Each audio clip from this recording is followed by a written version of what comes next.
L'idée de la création d'un club sportif musulman à Ain Taïa remonte à la fin des années 30. En 1938 ou 1939, en effet, une première tentative a été faite pour la constitution d'un club musulman sous le sigle de l'Olympique musulman Ain Taïa OMAT.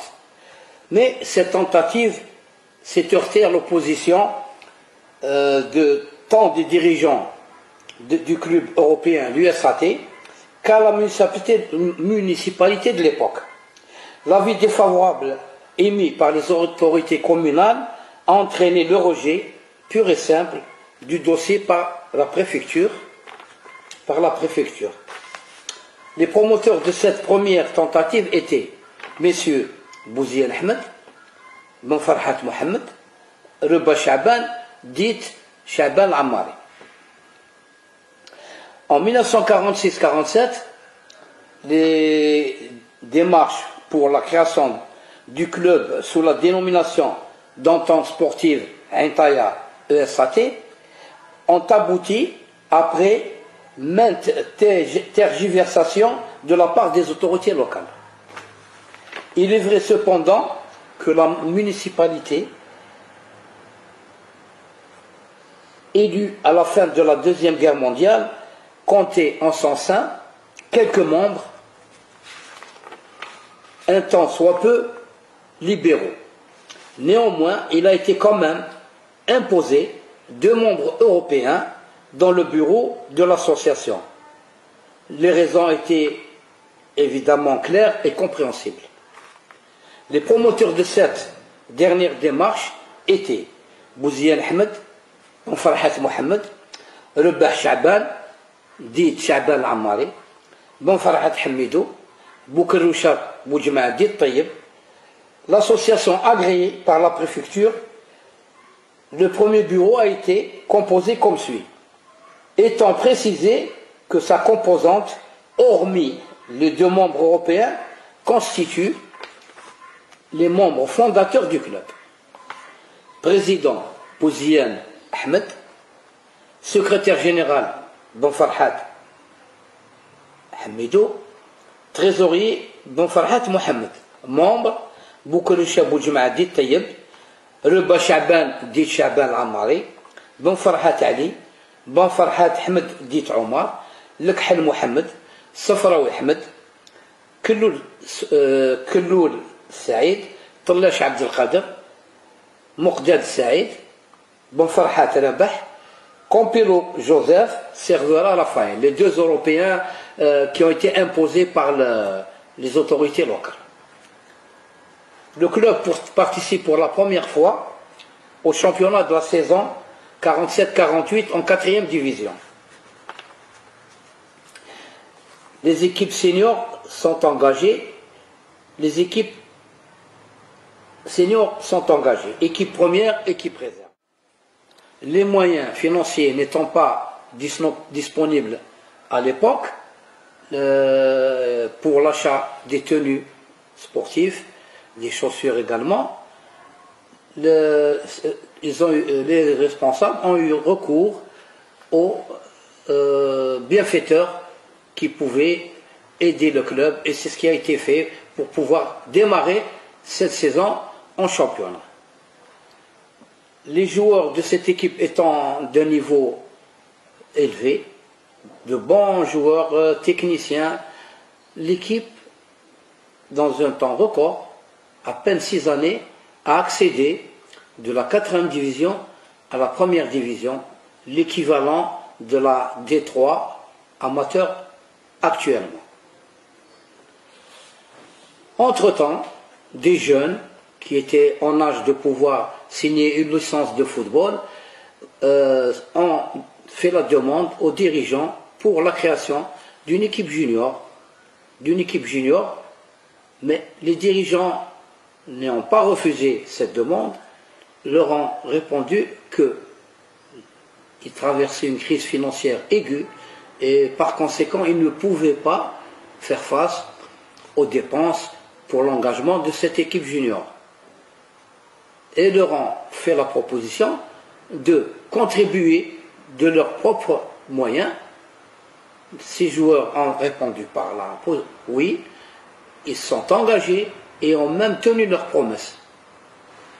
En 1949-50, le club Lyon Junior, évidemment, ayant été engagé dans la compétition de la Ligue d'Alger, pour la première fois de leur participation à ce championnat, ces jeunes ont eu le titre de champion de leur groupe, et cela leur a permis de participer au championnat d'Alger junior contre le Wydad Riyad Belcourt WRB. Malheureusement, ce jour-là, ils ont été battus par le score sans appel de 4-0. Leur gardien de but étant dans un jour sans, il a fait d'énormes bévues qui a occasionné des buts vraiment dignes d'un gardien de but débutant, et cette distinction leur a échappé. Considérant leur comportement honorable, les dirigeants, la saison 48-49, ont décidé, plutôt 49-50, ont décidé de les surclasser et les verser dans l'équipe A, l'équipe junior, l'équipe senior. Ensuite, l'équipe senior a commencé son championnat en première division, mais l'inexpérience de ces joueurs et la forte opposition des équipes qui étaient dans ce groupe, à titre d'exemple, l'Olympique de Tizi Ouzou, le Sporting Club d'Alger, Bablouad, l'AS Kouba, le RC Arba. Mais la chance leur a souri, puisque à cette époque-là, la Ligue d'Alger avait prévu pour les derniers classés dans leur groupe respectif des matchs de barrage pour éviter à l'un d'eux d'être relégué à la division inférieure. C'est ce qui s'est passé. Et l'équipe a été opposée à l'AS Rivé, Association sportive, actuellement Mouftah, au stade de Rouiba. La rencontre s'est terminée sur le score de 1 but partout. Mais ce jour-là, l'équipe d'Aïntaï est revenue de très loin. Ils étaient menés à la marque 1-0 tout au long de la rencontre, et il a fallu la 90 minutes in extremis, un miracle s'est produit, l'égalisation par l'équipe. Ce qui a imposé une autre rencontre qui a été programmée par la Ligue, un match d'appui. Ce match a été programmé au stade municipal d'Alger, actuellement 20 août 55. Ce jour-là, heureusement, l'équipe d'Aïntaya a fait un grand match et a remporté le match par 1-0. Mais ce jour-là, il y avait un grand gardien but dans les bois, le remplaçant de Ammari Belkacem, qui est copé une suspension d'1 année pour agression d'un arbitre. Ce jour-là, comme je le dis, je le répète, il a été à 50% de la victoire, et il a été l'homme du match.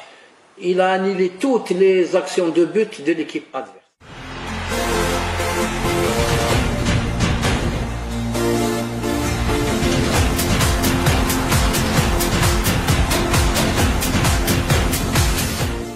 De cette rencontre se nommait le Cal Fozil, dite Métouche.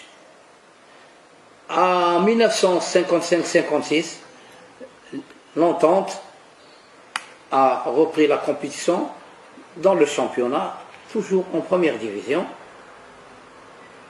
À près de 2 mois de la fin du championnat, en avril 56, le FLN a communiqué un ordre pour cesser toute activité sportive à tous les clubs musulmans du territoire national, et même les autres disciplines. C'est ce qui a été fait, appliqué à la lettre. Après cet arrêt, les autorités civiles et les autorités militaires se sont mis à arrêter quelques dirigeants et quelques joueurs du club, torturés, jetés dans les geôles coloniales. Pour certains, ils ont eu peut-être, je dirais, la chance de sortir de prison quelques mois après, mais par contre, pour d'autres, ils ont passé cet emprisonnement jusqu'à la fin disons, de la lutte de libération, c'est-à-dire après le cessez-le-feu. La lutte continuait jusqu'au 5 juillet 62, jour de l'indépendance, la liberté de notre... Mais auparavant, les chers fils du club, des joueurs, ont été lâchement assassinés et sont tombés au champ d'honneur. Je cite leur nom ci-après. Qadour Omar dit Oumani, Hasnaoui Mnowar dit Khirwan, Chamouni Amran, Khalil Mohamed, Qadour, L'Arbi Absalam, Nadjar Hamidou, Baranin Abdelaziz, Gaïloul Saïd, supporter fidèle et très proche des responsables du club. Mustafa Krasi, entraîneur joueur du club, ex-joueur du MCA, Galia Sport d'Alger, CS Hammam Lif. Au cours de la saison 62-63, la Ligue a constitué le championnat baptisé Critérium National. Et l'entente a été versée dans le groupe de grandes équipes telles que le MC Alger, la JS Kabylie, l'USMMC. Ils ont été classés dans une bonne position, ce qui leur a permis d'être, pour la saison 63-64, classés dans la première division, comme ils étaient avant la cessation des activités. Ils ont continué leur bon nombre de chemin et ont affronté des équipes très fortes, coriaces, ce qui leur a valu la relégation en division inférieure. Et en 1965, saison 65-66, ils ont débuté dans la deuxième division. Après cela, ils ont continué leur parcours et ils ont eu à disputer par la suite, en 78-79, un match de barrage suite à leur classement en deuxième division, ils étaient premiers, contre l'équipe de Hamar Ain au stade de Bollorine. Malheureusement, après un match d'un très bon niveau, des buts qui sont abattus sur les deux gardiens de but, à savoir 9 buts, mais le résultat était en faveur finalement de Hamar Ain qui a remporté le match sur 5 buts à 4 et a alors par l'occasion accédé en première division. Après son accession ratée contre Hamar Ain, l'équipe a réussi quelques saisons après à accéder à la division supérieure, battant l'équipe de HC Ain Bassam par un score de 3-0 lors du match de barrage disputé à Al-Khdaria. Au retour, ce jour-là, la très nombreuse foule composée de supporters ayant accompagné l'équipe ont fêté l'accession comme il se devait, formant de longs cortèges desquels fusaient les coups de klaxon et les cris de joie des supporters, et ne se sont séparés que très... Un fait important à signaler, dans le parcours de l'entente, c'est la fusion avec l'équipe de la DNC qui avait déclaré forfait, et l'équipe d'Aintaya a pris l'ensemble des joueurs, le matériel, l'équipement, le staff technique, l'entraîneur, et a démarré le championnat cette saison sous les couleurs vert et rouge. Le championnat se déroulait et une forte rivalité s'était installée entre l'IRHD et le SAT, le club fusionné avec la DNC, et le classement de l'IRHD était à la première place et le SAT à la deuxième place avec un seul point d'écart. Cela a continué jusqu'à la fin de presque du championnat, 3 rencontres du championnat. Et là, le match décisif devait se dérouler entre l'IRHD et Aintaya au stade de Aintaya. Pour Aintaya, il leur fallait une victoire. Un nul ne leur permettait pas d'emporter le championnat. Et malheureusement, ce match-là s'est terminé sur un score de parité, et c'est l'IRHD qui a accédé en National 2. C'était très important parce que là, ils n'étaient pas loin de l'élite. Cette équipe était composée des éléments suivants: le maestro Hamid Boumoutidja, Sami Belhaj, Omar Qaddour, Allah yarhamou, Messous, Hassan Haddabi, et d'autres, je ne m'en souviens plus, mais je vous ai donné quand même quelques noms de cette équipe. Après cela, il y a un fait que je me dois de signaler concernant des joueurs du cru, lesquels ont fait leur premier pas dans ce prestigieux club, à savoir Hamid Boumoutadja, lequel, à l'âge de 15 ans, faisait partie de l'équipe cadette et était le joueur le plus en vue par rapport à ses coéquipiers. En effet, il possédait à cet âge-là déjà une technique de balle irréprochable. Il n'avait rien à envier un joueur senior. Et moi-même, lorsque je gérais le club saison 73-74 en tant que secrétaire général, lequel a signé d'ailleurs sa première licence dans mon bureau, et il m'en a fait voir. Et à cette époque-là, je lui avais prédit un avenir radieux dans son parcours footballistique. Et finalement, le temps m'a donné raison. Sans exagération aucune, moi personnellement, je le classe dans l'histoire du football de notre charmante station balnéaire Aintaya, comme étant le meilleur joueur, toute génération confondue. Vous allez peut-être vous dire que je n'ai que trop parlé de lui, mais figurez-vous, je n'ai dit à son sujet qu'une partie vraiment infime concernant son parcours de footballeur. Un autre joueur s'est distingué et était enfant du CRE, c'est Saadou Boualam, l'un des meilleurs gardiens de but que le championnat national a enfanté. Ces deux joueurs-là ont participé à 2 finales de Coupe d'Algérie. La première contre le Nasr USND à 5 juillet, et la victoire est allée sourire à la DNC sur le score 2-0, et la coupe a été emportée par cette équipe.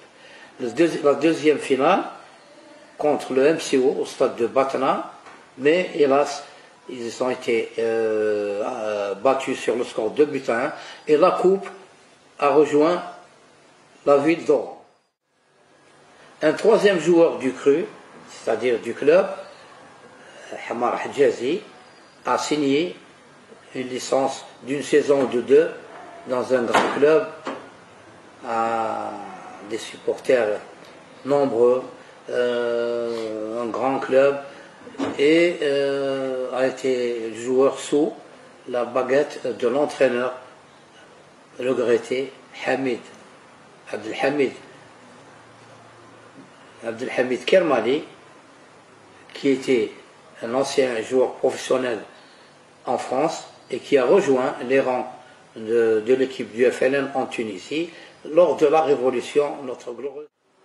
Il est à noter que ces trois joueurs ont opéré dans des grands clubs malgré leur jeune âge.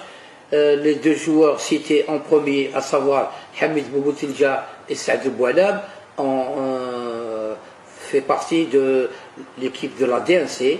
Quant à Amar Hadjazi, il a joué au MCA, comme je l'ai souligné déjà. Ensuite, nous citerons le joueur doué, en l'occurrence Hamdan Hamadi, qui, à peine à l'âge de 17 ans, a été repéré par l'entraîneur du club, à savoir Mustafa Karassi, qui l'a incorporé, malgré son jeune âge, en équipe senior et a eu à jouer avec certains joueurs qui avaient peut-être le double de son âge. Je vous cite ci-après les présidents successifs ayant été à la tête de ce prestigieux club qu'est le SA Taïa. Bouziyad Ahmed, Boufarhat Rabah, l'Arbi Mohamed, dit si Mohamed par respect, et Kelloul Youssef, Cheboub Abdelrahman, Qaddour Mahmoud, Farah Mohamed, dit Frisé ou Baba Mouh, l'inamovible capitaine d'équipe de la réserve lorsqu'il pratiquait la balande. Ensuite, nous allons citer les supporters fidèles et qui aimaient le club. Il s'agit de M. Damir Dit Gambaz, Daoud Dit Gambaz et Damir Mohamed, qui, à son sujet, je vous raconterai une petite anecdote qui s'est produite au stade d'Ain Taïa. Lors d'une rencontre de football de l'équipe d'Ain Taïa, lui, vendeur occasionnel de cacahuètes, chaudes et salées, tout en vendant ses cacahuètes aux supporters, il regardait l'équipe évoluer.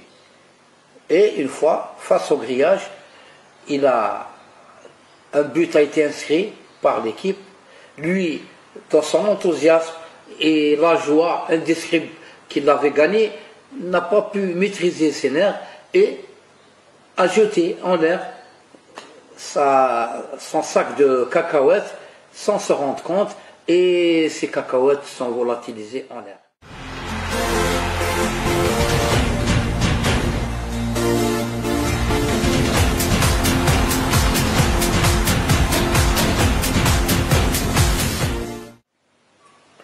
Un autre supporter a signalé, et je lui rends hommage à titre posthume.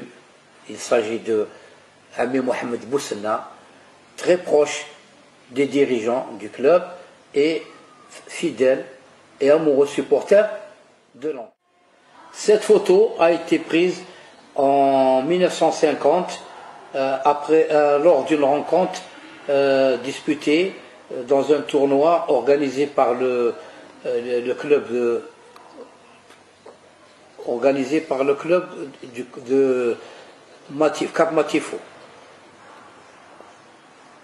à l'ancien stade dénommé Laya.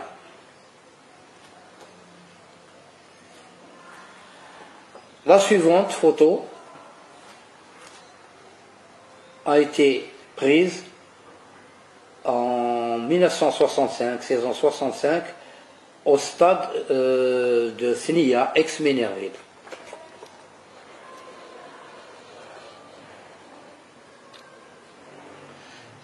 lors de la rencontre face à l'équipe locale, le SMRD, et le match s'est soldé par la défaite de l'équipe sur le score de 3 buts. La photo suivante représente l'équipe de Antaya sous la houlette de l'entraîneur Ouzi Ahmed, Allah al-Hamou, et à l'occasion de la rencontre contre Regaya.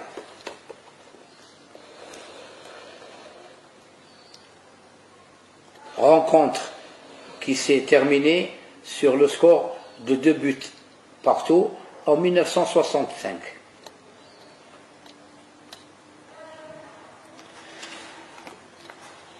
La photo ci-après concerne la deuxième équipe, la réserve. Et cette rencontre, cette photo a été prise lors d'une rencontre que j'ai complètement oubliée.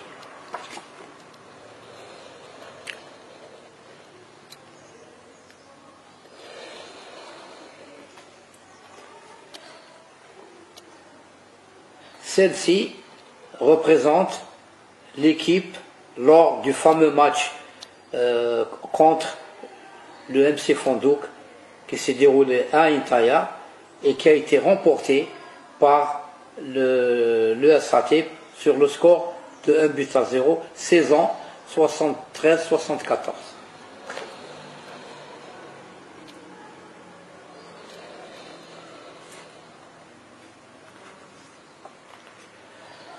Une photo souvenir qui a été prise à l'occasion du match barrage pour l'accession en première division disputé à l'Akhdariya.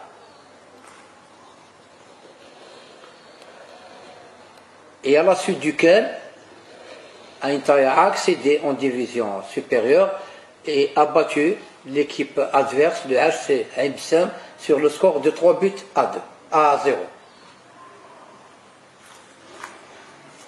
Ici, j'ai quelques photos de matchs vétérans organisés au stade d'Intaya durant des années. Cette photo représente l'équipe vétéran lors de la saison 1985-86, ce qui s'est déroulé sur le stade d'Intaya contre une équipe dont j'ai complètement oublié le nom.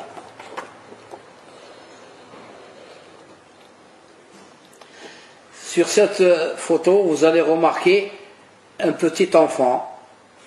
C'est ma fille, qui était âgée à l'époque de presque 2 années, et qui maintenant est maman de 4 enfants.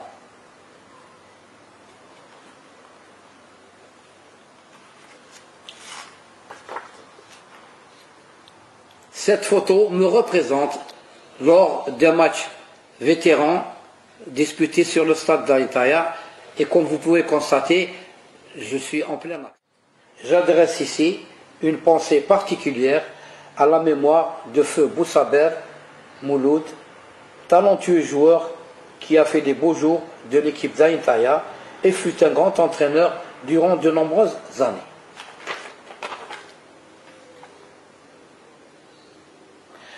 Je ne manquerai pas d'adresser un grand salut à mon ami et frère, le grand chanteur et artiste Cédric Jumaoui, connu à travers tout le pays, et même hors des frontières.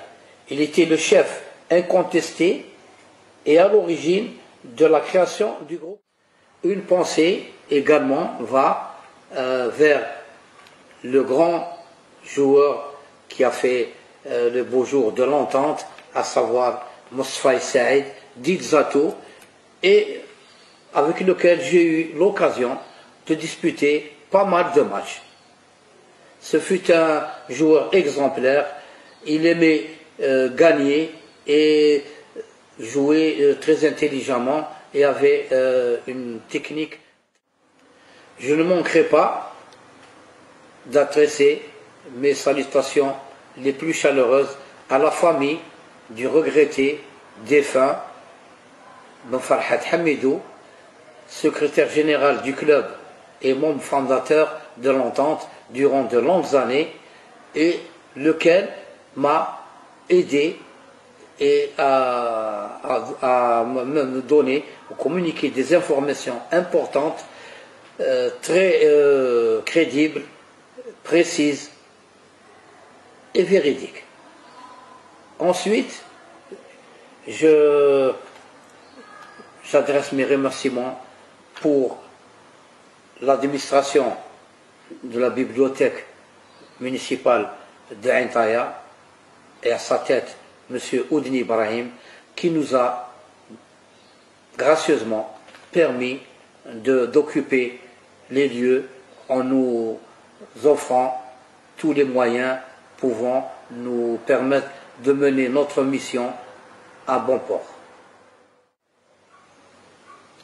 Je termine le parcours prestigieux de ce grand club qui a élevé très haut l'étendard et les couleurs vert rouge du club, et par la même occasion je voudrais qu'ils prennent exemple de ce que nous avons évoqué dans cette histoire du club, afin qu'ils adhèrent dans des clubs sportifs, des associations, dans n'importe quelle discipline, pour leur bien, pour leur santé physique, même pour leur comportement personnel, et peut-être, qui sait, ils pourront être des grandes vedettes, et l'histoire en parlera plus tard.